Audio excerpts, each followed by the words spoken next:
ஆண்டவராகிய இயேசு கிறிஸ்து நாமத்தில் அருமையான சகோதர சகோதரிகளுடைய வாழ்த்துக்களை தெரிவித்துக் கொள்கிறேன். प्रभु यीशु मसीह के नाम से सारे भाई बहनों को मैं वंदना करता हूँ. என்னுடைய இருதயத்துள்ள வார்த்தைகளை ஒரு வார்த்தைகளோடு கூட நான் விரும்புகிறேன். मेरे हृदय में जो एक दो बातें हैं वो आपसे मैं बांटना चाहता हूँ. யாக்கோபு எழுதின நிருபம் याकूब की पत्री முதல் அதிகாரத்தில் இப்படி நாம் வாசிக்கிறோம். पहले अध्याय में हम पढ़ते हैं. James chapter 1 verse 19 and 20. याकूब की पत्री पहला अध्याय उसका 19 और 20 वचन. நாம் அங்கே ஜேம்ஸ் ஒரு 3 ஆலோசனைகளை சொல்கிறார். கேட்கிறதற்கு தீவிரம், பேசுகிறதற்கு பொறுமை, கோபிக்கிறதற்கு தாமதம். वहाँ पे 3 बातों के बारे में लिखा हुआ है, जो सुनने में तत्पर, बोलने में धीरा और क्रोध में धीमा हो. 20வது வசனம், மனுஷருடைய கோபம் தேவ நீதியை நடப்பிக்காது என்று வாசிக்கிறோம்.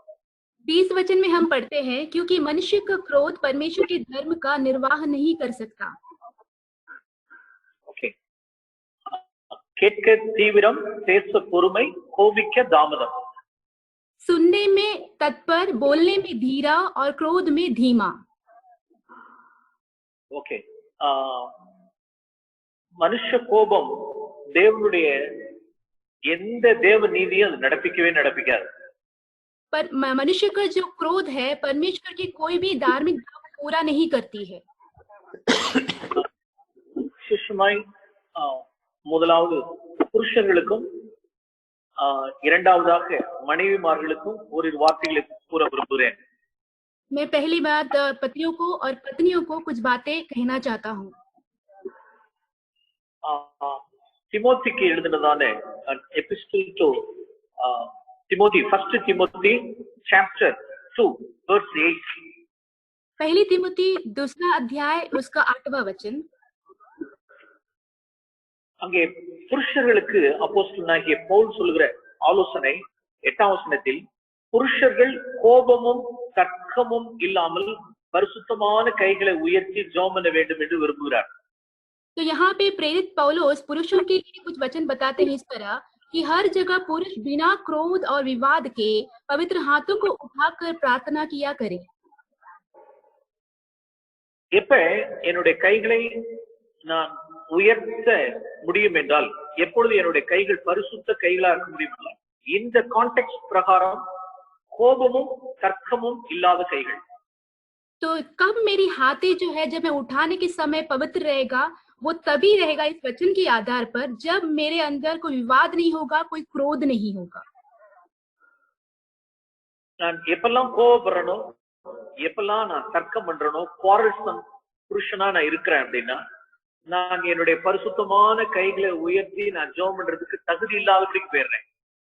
जब भी मैं एक ऐसा पुरुष होता हूँ जो क्रोध करता है और विवाद करता है, तो मैं पवित्र हाथों को उठा के प्रार्थना करने की कोई काबिल नहीं हूँ.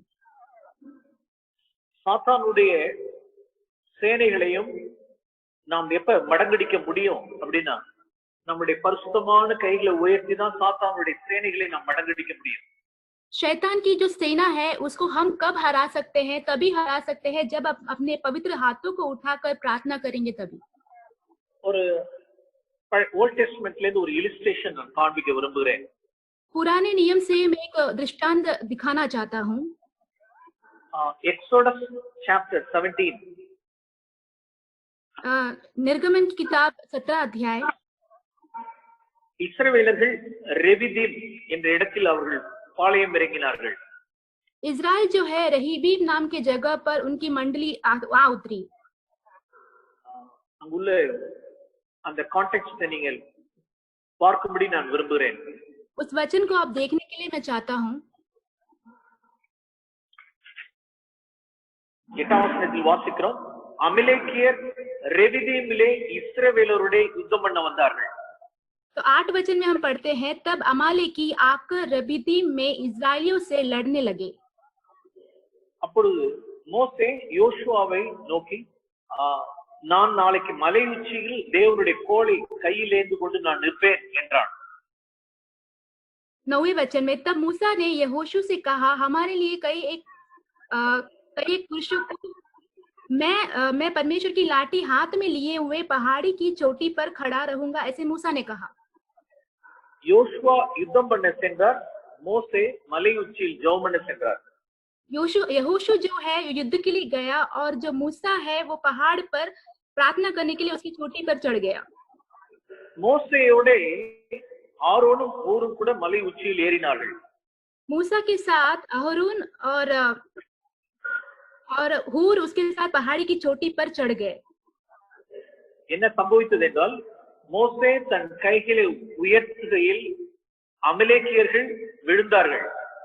तो क्या हुआ, ऐसी है बात है, मूसा जब अपने हाथ उठाकर रखता है तो अमालेकी जो है वहां पे निर्बल हो जाते हैं, गिर जाते हैं.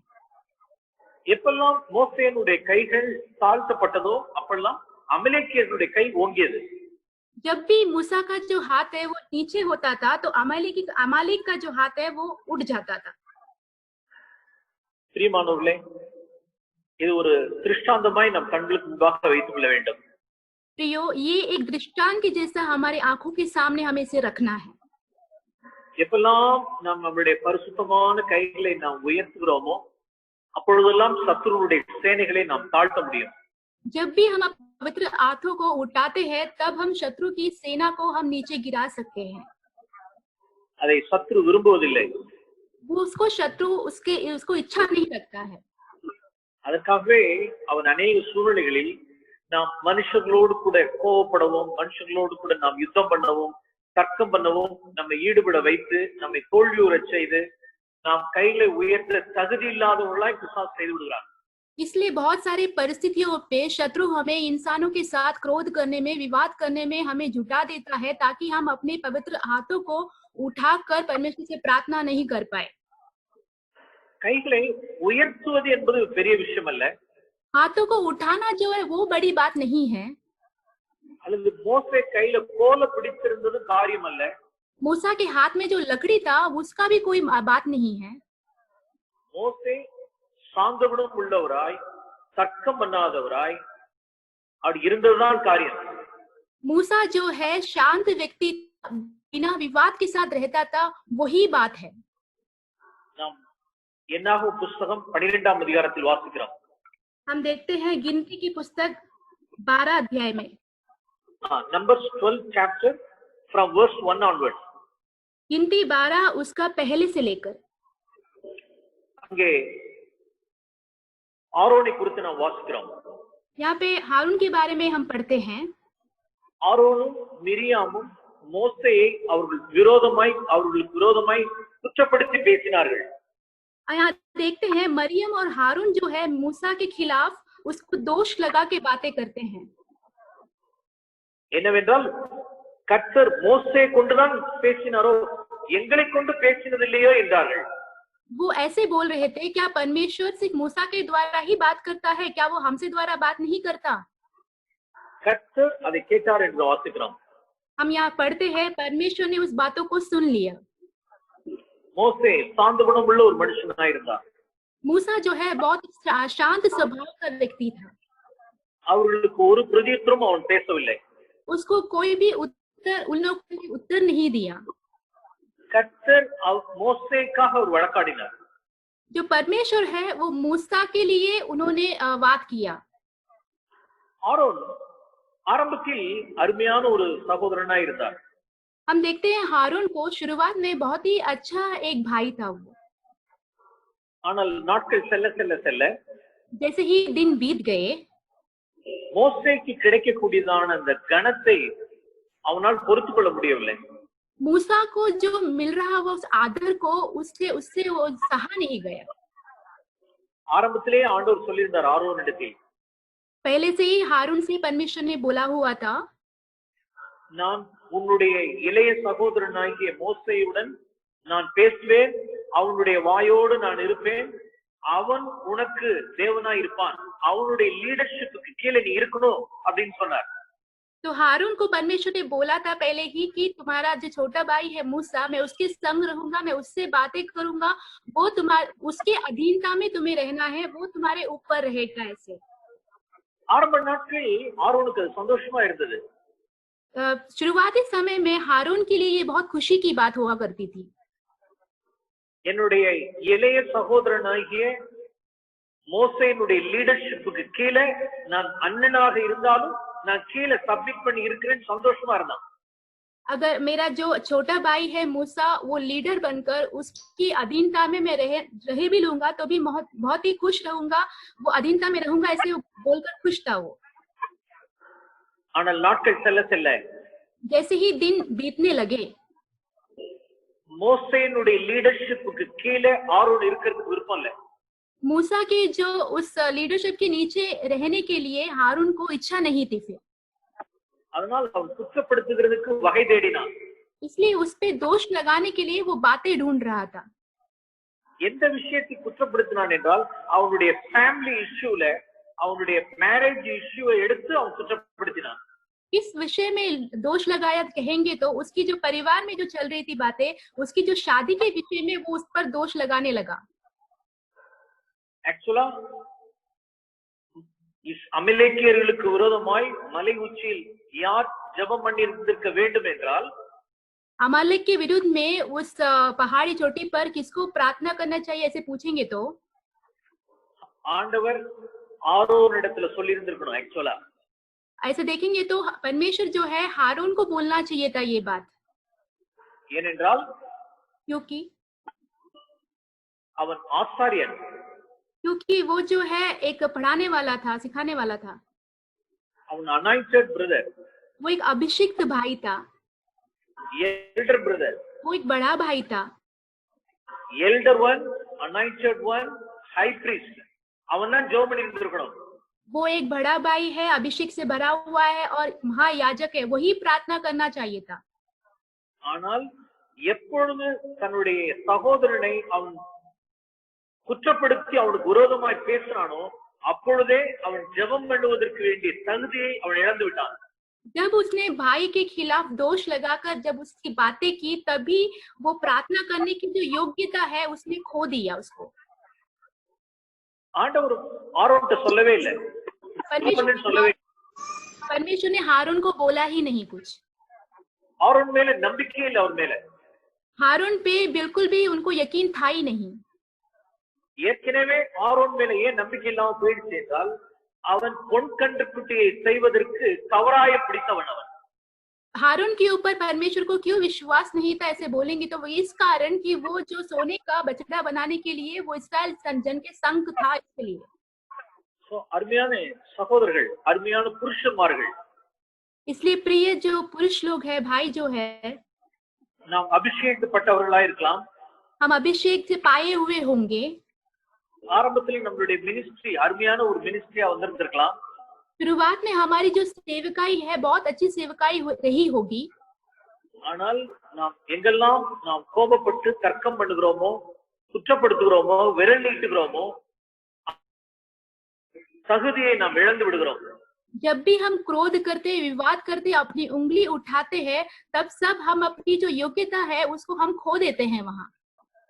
பொன் கன்று குட்டிக்கு கைகளை வைத்தவன், அசுத்தத்தில் கை வைத்தவன், तो जो सोने का बछड़ा है उसमें हाथ लगाया हुआ व्यक्ति, जो अशुद्धि को छुआ हुआ व्यक्ति। இந்த நாட்களில் பொன் கன்று குட்டி தான் இல்ல, அதாவது பக்தி விருத்தி இல்லாத யூடியூப்ல கைகளை வைக்கிறவர்கள், அசுசியில் கை வைக்கிறவர்கள்। तो इन दिनों में जो है वो सोने का बछड़ा नहीं है, परंतु यूट्यूब में अशुद्ध तरीके से जो हाथ हम लगाते हैं वही चीज। பக்தி விருத்திக்கு இல்லாத, ப்ராஃபிட்டபிள் இல்லாத, லாஃபுல்லாக இருந்தாலும் ப்ராஃபிட்டபிள் இல்லாதபடிக்கு இருக்கிறதான காரியங்களில் கைகளை வைக்கிறவர்கள் தங்களுடைய பரிசுத்தமான கைகளை உயர்த்த முடியாது। जो नीति की बात नहीं है तो भी बिना लाभ के जो बातों में जो अपने हाथ रखते हैं वो हमेशा अपने पवित्र हाथों को उठा नहीं सकते, वो पवित्र नहीं ठहरा सकते। மனைவியை அடிக்கிறவர்கள் பரிசுத்தமான கைகளை உயர்த்த முடியாது। जो अपनी पत्नी को मारते हैं वो अपने पवित्र हाथ नहीं उठा सकते। பொய் கையெழுத்து இடுகிறவர்கள், லஞ்சம் வாங்குகிறவர்கள், அநியாயமாய் சம்பாதிக்கிறவர்கள் கைகளை உயர்த்த முடியாது. जो जो झूठा सिग्नेचर करते हैं और जो भ्रष्टाचार में है, जो अशुद्ध काम करते हैं, वो अपना पवित्र हाथ नहीं उठा सकते. பிசாசு இதைத்தான் விரும்புகிறான். शैतान जो है यही चाहता है. பிரியமானவர்களே, இதை நாம் நம்முடைய புருஷன்மார்கள் இதை நாம் மிகுந்த கவனத்தோடு நாம் எடுத்துக்கொள்ள வேண்டும். मेरे प्रियो, जो पुरुष है इसे बहुत ही गंभीरता से अपने जीवन में लेना है इस बातों को.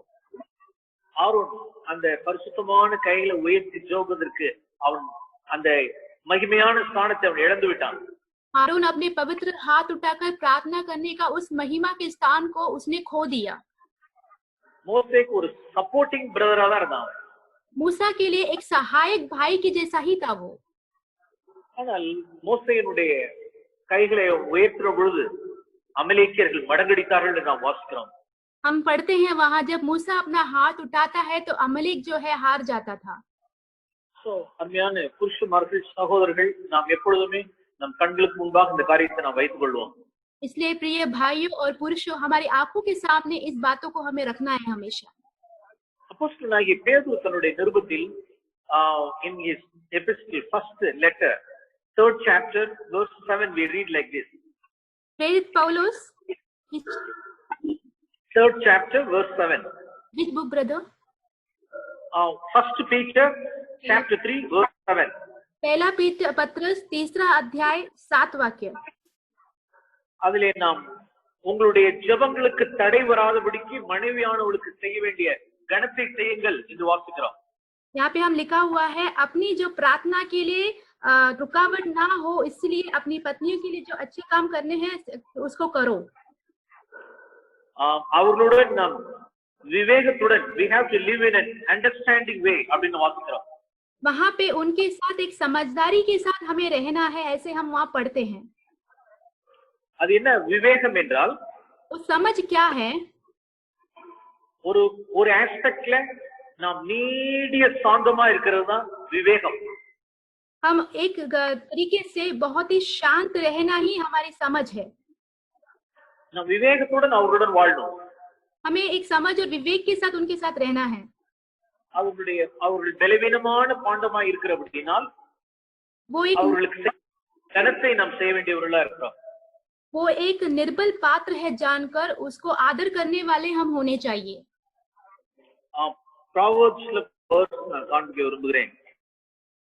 एक वचन में दिखाना चाहता हूँ. Proverbs chapter 14. नीति वचन 14 अध्याय verse 29. 29 वाक्य. நீடிய சாந்தமுள்ளவன் மகா புத்திமான், மகா விவேகி என்று வாசிக்கிறோம். वहां पे हम पढ़ते हैं, जो विलंब से क्रोध करने वाला है वो बड़ा समझ वाला है. முற்கோபி தன்னுடைய மதியினத்தை விளங்க பண்ணுகிறான் என்று வாசிக்கிறோம். जो विलंब से क्रोध करने वाला वो बड़ा जो कोबी है वो अपने मूर्खता से खराब कर देता है. அப்ப இந்த வசனத்தை நாம் எப்படி எடுக்க வேண்டியதா இருக்கிறது என்றால், எந்த சூழ்நிலையிலும் மனைவியினிடத்தில், குடும்பத்தில், மனைவியினிடத்தில், பிள்ளைகளிடத்தில் பலவீனமான பாண்டமா இருக்கிறவரிடத்தில் நம்மளுடைய கோபத்தை விளங்க பண்ணாதபடி நீடிய சாந்தமா இருக்கும் பொழுது we are living in an understanding way அப்படின்னு வாசிக்கலாம். तो इस वचन को हमें किस तरह लेना है? हमारे बच्चों के साथ, हमारी पत्नी के साथ, जब कोई भी परिस्थिति में अगर हम एकदम शांत स्वभाव से, विलंब से क्रोध करने वाले रहते हैं. Sorry brother, can you say the last part? Sorry. நீடிய சாந்தமுள்ளவன் மகா விவேகி. जो शांति समझ वाला है बहुत ही विवेकी रहता है, बहुत ही बुद्धिमान रहता है. For example, practicalaக ஒரு காரியத்தை நான் சொல்ல விரும்புகிறேன். Very practical in way. I want to tell you one thing. एक हमारे प्रतिदिन जीवन के बारे में एक विषय उसमें मैं कहना चाहता हूँ. Romans chapter 14. रोमियो उसका 14 अध्याय. விசேஷமாய் புருஷர்கள் அல்லது வாலிப பிள்ளைகள், जो विशेष करके जो पुरुष है और जो जवान भाई बहन भाई लोग हैं, நான் இந்த வசனத்தை எல்லா புருஷன்மார்களும் எல்லா வாலிப பிள்ளைகளும் கவனிக்க வேண்டும் என்று நான் விரும்புகிறேன். मैं चाहता हूँ कि ये वचन जो है सारे पुरुष लोग और जितने जवान भाई लोग हैं सब सुने. Romans chapter 14 verse 15. रोमियो 14 उसका 15 वचन। நாம் அந்த வசனத்தை நாம் நிதானமாய் வாசிப்போம். उस वचन को हम शांति से पढ़ेंगे। நான் இந்த வசனத்தை முதலாவது புருஷர்களுக்கு வாசித்து காண்பிக்க விரும்புகிறேன். मैं ये वचन को पहले जो पुरुष है उनको पढ़ के सुनाना चाहता हूँ। போஜனத்தினாலே உன் மனைவியை விசனம் உண்டாக்கினால் நீ அன்பாய் நடக்கிறவன் அல்ல. अगर तू भोजन के लिए तेरे पत्नी को उदास करेगा तो तू प्रेम की रीति से चलने वाला नहीं। ओके, இந்த வசனத்தை வாலிப பிள்ளைகளுக்கு வாசித்து காண்பிக்க விரும்புகிறேன். ये वचन को अभी जवान जो भाई है उनको मैं पढ़ के सुनाना चाहता हूँ। போஜனத்தினாலே உன் தாய்க்கு உன் மதருக்கு நீ விசனம் உண்டாக்கினால் நீ அன்பாய் நடக்கிறவன் அல்ல. भोजन के लिए अगर तुम्हारी माता को तुम उदास देते हो तो तुम फिर प्रेम की रीति से नहीं चलते। நாம் எவ்வளவாய் நம்மை நாம் நிதானித்து பார்ப்போம். हम अपने आप को परख कर देखें। எவ்வளவாய் குடும்ப சூழ்நிலையிலே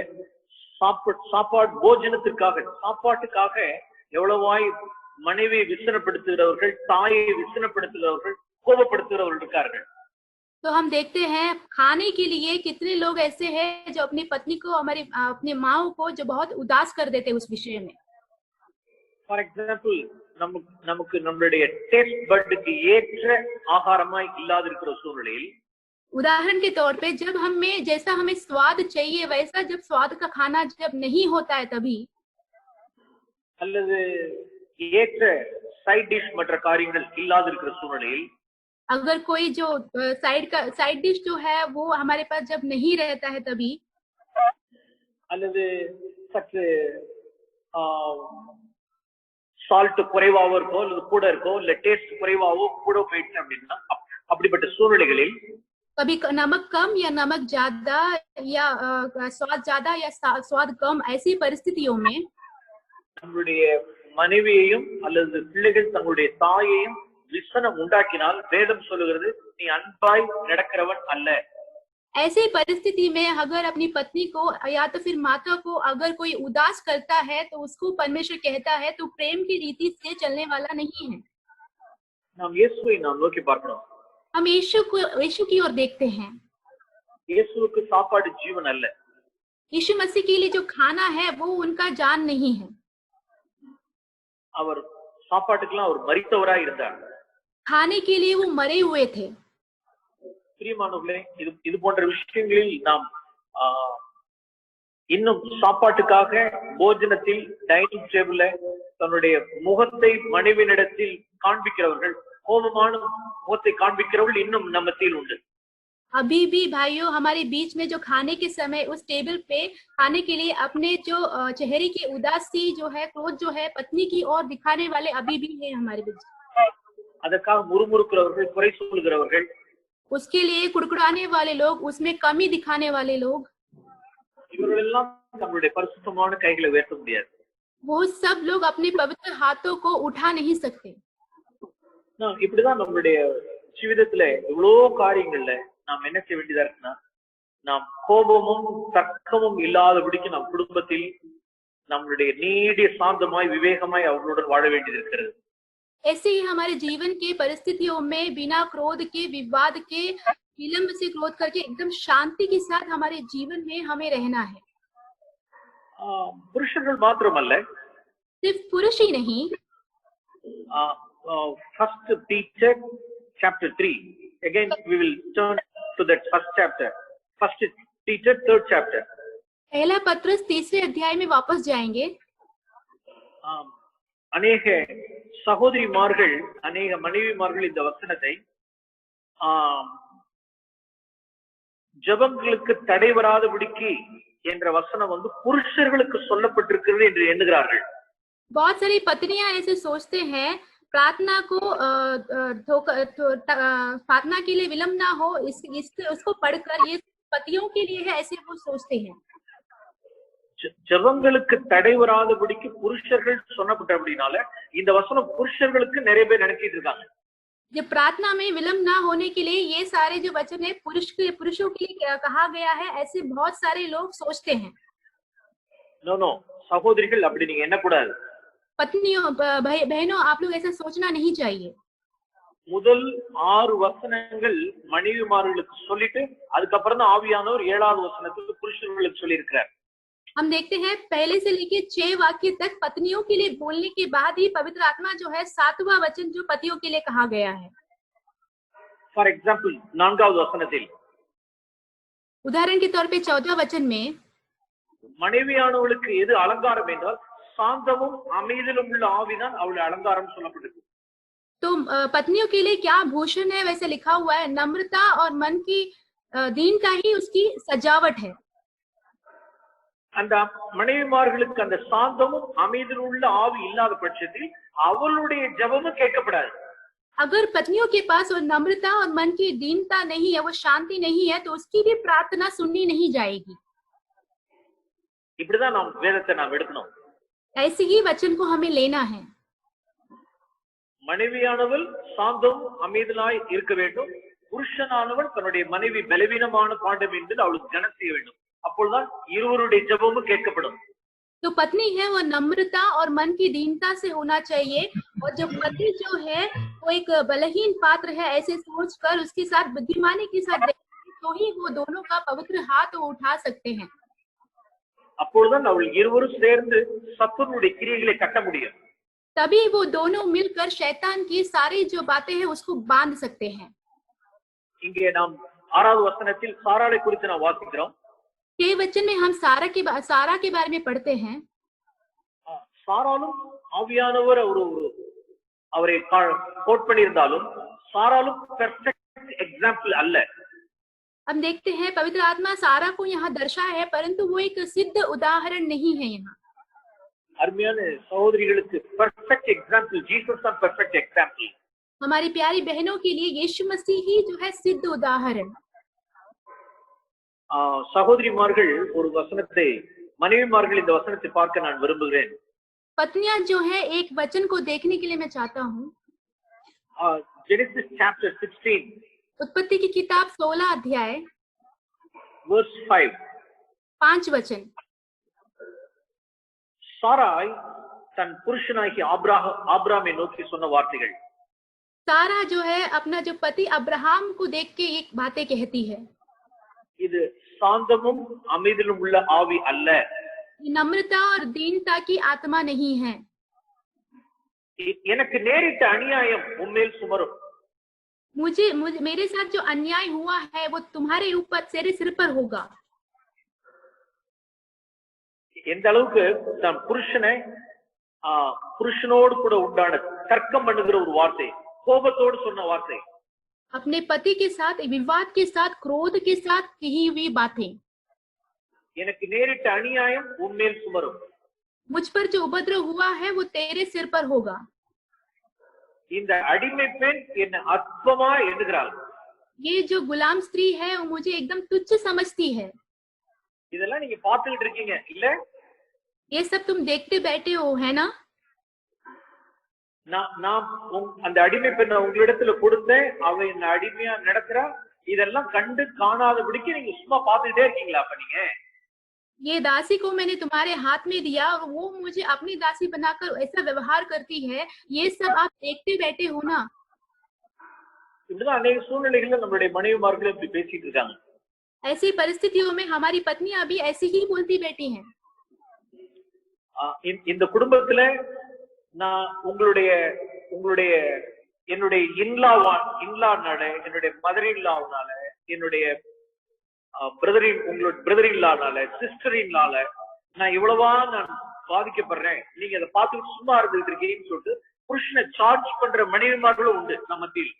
हम देखते हैं तुम्हारे मेरे घर में मेरी जो सास है, मेरे जो उनके भाई है, बहन है, उससे मुझे कितना सारा जो परेशानी हो रही है, ये सब आप देखते बैठे हो। ऐसे बोलने वाली पत्नियां भी है बहुत सारे।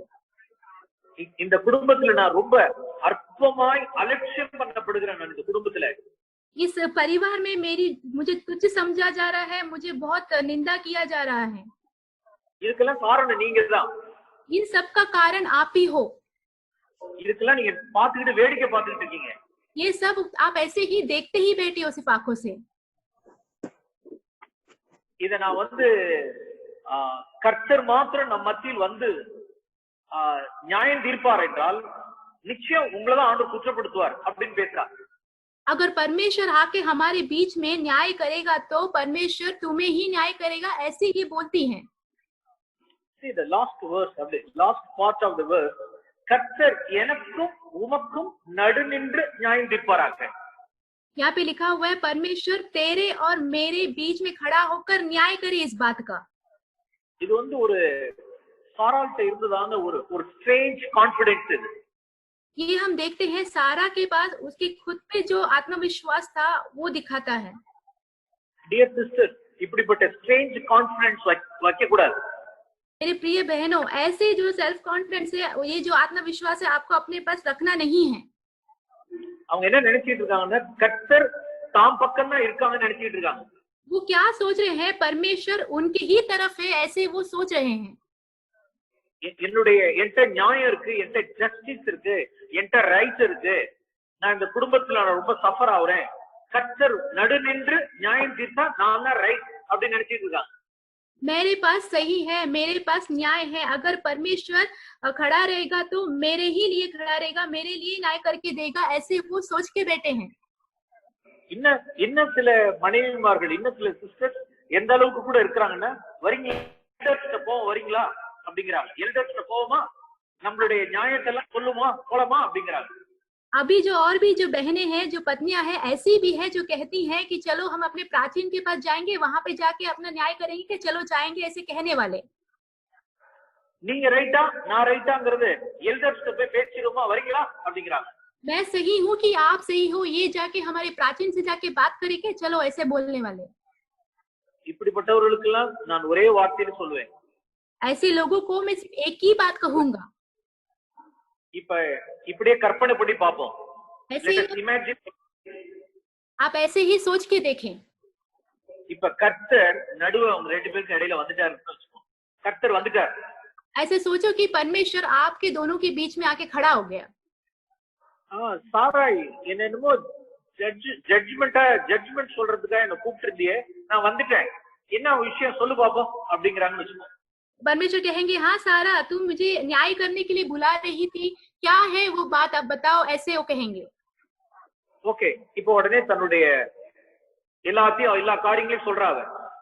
हम देखते हैं फिर वो अपनी सारी बातें परमेश्वर को बता रही हैं. ஆண்டவர் எல்லாத்தையும் கவனிச்சு கேக்குறாரு. और परमेश्वर सारी बातों को कान लगाकर सुन रहे हैं. ஆண்டவர் முதல் கேள்வி என்ன கேட்பார் என்றால், वहां पे पहला सवाल वो क्या करेंगे बोले तो, இந்த ஆகார உன் புருஷனுக்கு கொடுக்க சொல்லி சொன்னது யாருன்னு முதல்ல கேட்பார். पहले सवाल वो करेंगे, इस हागार जो दासी है वो पूरे अपने पति को देने के लिए किसने कहा था, ये पहला सवाल करेंगे वो. உன் புருஷன் வந்து ஆகார கொடு அப்படின்னு கேட்டாரா? கேட்கலையே. तेरा पति आकर उस हागार को मुझे दे, ऐसे तुम्हें पूछा क्या? नहीं पूछा ना. அல்லது நான் கொடுக்க சொன்னா கொடுக்க சொல்லலையே. या तो फिर मैंने कहा उसको देने के लिए, वो भी मैंने नहीं कहा है. நீயே காரியங்களை செஞ்சுட்டு நீயே காரியங்களை கஷ்டப்பட்டுக்கிட்டு இப்ப நீ அந்த அளவுக்கு நீயே கோபப்படுற பண்ணி. तूने ही सब करके, तूने ही सब कष्ट उठा के अभी तुझे इतना क्रोध क्यों आ रहा है? ஆனா என்ன நினைக்கிற அப்படின்னா, நியாயம் உன் பக்கம் இருக்குன்னு நீ நினைச்சிட்டு இருக்க. परंतु तू क्या सोच रही है कि न्याय जो है वो तेरे ही पक्ष में, ऐसे तू सोच रही है. பிரியமானவர்களே, இப்படிதான் அநேக சூழ்நிலைகளில் நம்மளுடைய நியாயங்கள்லாம் இப்படிதான் இருக்கு. தவறாய் நாம் நிதானித்துக் கொண்டிருக்கிறோம். ऐसे ही बहुत सारी हालातों में जो न्याय की बातें हमारी तरफ होती है, हम गलत तरीके से ये सब बातों को लेके बैठे हैं.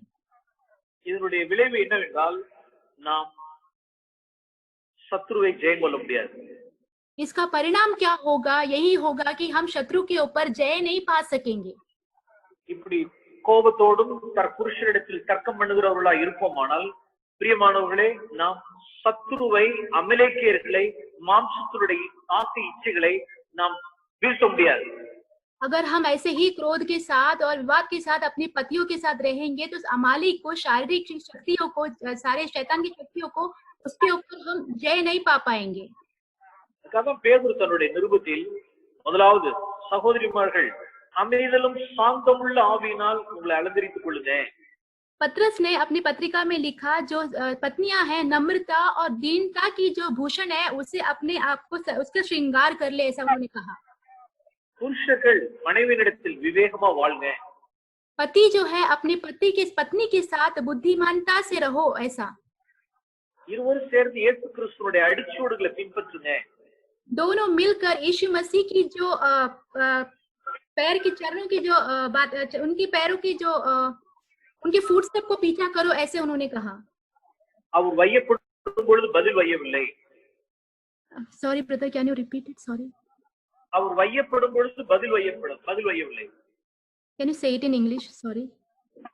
Okay, first chapter, the mini gospel of Jesus. First Peter chapter 2 verse 22 and 23. पहला पत्रस दूसरा अध्याय 22 और 23 वचन। அவர் பாவம் செய்யவில்லை, அவருடைய வாயிலே வஞ்சனை காணப்படவில்லை. उनने पाप भी नहीं किया और उनकी मन में छल की कोई बातें भी नहीं निकली। அவர் வையப்படும் பொழுது பதில் வையவில்லை. उन्होंने जब गाली सुनकर उनको गाली नहीं दिया। அவர் பாடுபடும் பொழுது ஒரு பயமுறுத்தவில்லை. जब उन्हें दुख उठाया तो धमकी नहीं दी उन्होंने। நியாயமாய் தீர்ப்பு செய்யறதுக்கு தம்மை ஒப்புவித்தார். अपने आप को सच्चे न्याय के हाथ में सौंपता था वो। So these are all the footsteps of Jesus. यही है परमेश्वर के कदमों पर चलना। இதுலதான் கணவனும் மனைவியும் இந்த அடிச்சுவடுகளை தான் நாம் பின்பற்ற வேண்டும். यही पति और पत्नी, यही जो पद-चिन्ह है परमेश्वर के, उसी को हमें पीछा करना है। ஆண்டவரே, நான் பதில் வைய மாட்டேன். परमेश्वर, मैं गाली नहीं दूंगा, நான் உங்களுடைய அடிச்சுவடை பின்பற்றுவேன். तेरी जो पद चिन्ह है उसका मैं पीछा करूंगा। கோபமும் தர்க்கம் பண்ண மாட்டேன். क्रोध और विवाद नहीं करूंगा। பிரியமானவர்களே, அப்படி புருஷர்கள் மனைவிமார்கள் சேர்ந்திருந்து கைகோர்த்து ஜெபம் பண்ணும் பொழுது பிசாசுடைய சேனைகளை நாம் மடங்கடிக்க முடியும். ऐसे पत्नी और पति मिलकर हाथ मिलाकर जब प्रार्थना करेंगे तो शत्रुओं की सेना को हम हरा सकते हैं उसके द्वारा। நம்முடைய பிள்ளைகளுக்கு விரோதமாக சாத்தானுடைய சேனைகள் எவனை விழுங்கலாமோ என்று வகை தேடி கொண்டிருக்கிறது. हमारे बच्चों के खिलाफ शैतान की जो सेना है, किसको खाएंगे ऐसा वो ढूंढते फिर रहे हैं। நம்முடைய கல்லூரியில் உள்ள பிள்ளைகள், हमारे जो स्कूल में जो पढ़ते हैं बच्चे, ஹாஸ்டல்ல வேலை செய்யற தங்குற இடத்துல இருக்கிற பிள்ளைகள், हॉस्टल में रहने वाले, काम करने वाले बच्चे, இப்படிப்பட்ட பிள்ளைகளுக்கு எக்கச்சக்கமான நெருக்கடிகள், அவர்களுக்கு பிரச்சனைகள் நிறைய இருக்கு. அவர்களுக்கு उनको वो ऐसे बच्चों को बहुत सारे कष्ट और मुसीबतें उनके जीवनों में है। சத்ருவும் உலகமும் அவர்களை விழுங்க வகை தேடி கொண்டிருக்கிறது. इस संसार और जो शैतान है उनको खा जाने के लिए कोई बात ढूंढ के फिर रहा है वो। எப்படி நம்மளுடைய பிள்ளைகளை நாம் பாதுகாக்க முடியும்? हमारे बच्चों को हम कैसे सुरक्षित रख सकते हैं? கணவனும் மனைவியும் சேர்ந்திருந்து ஜெபம் பண்ணி சத்துருடைய சேனைகளை மடங்கடிக்க வேண்டும். पति और पत्नी साथ बैठकर प्रार्थना कर कर शैतान की जो सेना है उसको पूरी तरीके से उन्हें हराना है। அப்பொழுது மாத்திரமே நாம் தேவனுடைய அந்த கிருபையை நாம் பெற முடியும், சாத்தானை நாம் காலின் கீழ் கொண்டு வர முடியும். तभी परमेश्वर की जो कृपा है हम पा सकते हैं और शैतान को हमारे पैरों के नीचे हम ला सकते हैं। तभी நம்முடைய இருதயத்தில் உள்ள ஒரு வார்த்தை, நம்முடைய குடும்பத்தில் கணவனும் மனைவிமார்களும் இப்படியாய் ஒருவருக்கொருவர் கோபம் இல்லாமல், சண்டை இல்லாமல், வாக்குவாதம் இல்லாமல், ஒருவரை ஒருவர் மன்னித்து ஊக்கமாய் அன்பு கூர்ந்து சாந்தமாய் இருந்து சத்துருவை ஜெயம் கொள்வதே என்பதுதான் என்னுடைய இருதயத்தில் உள்ள பாரம். तो मेरे हृदय का बोझ यही है कि पति पत्नी मिलकर बिना क्रोध के, बिना विवाद के, शांत और बुद्धिमानता से एक दूसरे के साथ रहकर शैतान की हर बातों को सामना कर कर उसे हरा दे, यही मेरी इच्छा है मेरे मन की। ஒருவருக்கு கிருபை செய்வாராக.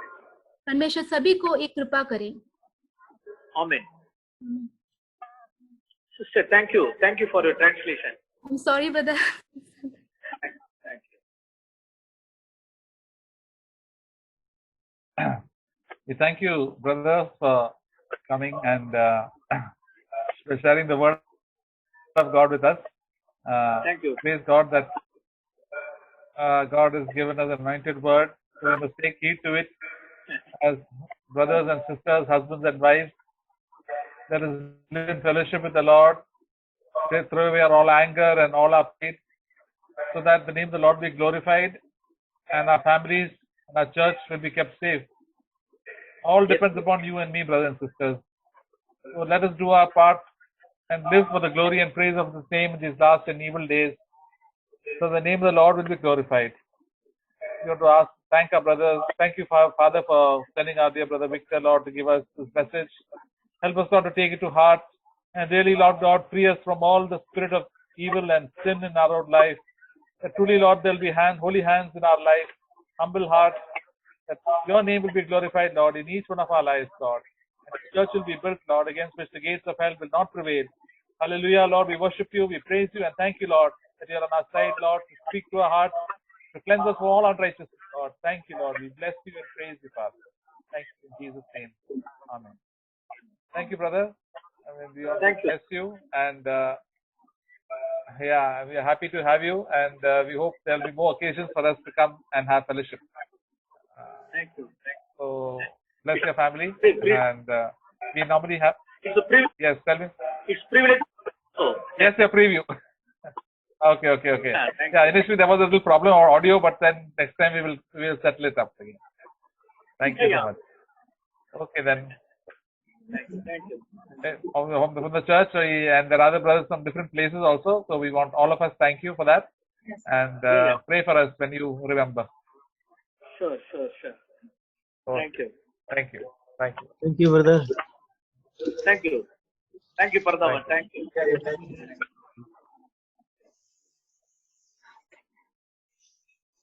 Thank you, brother.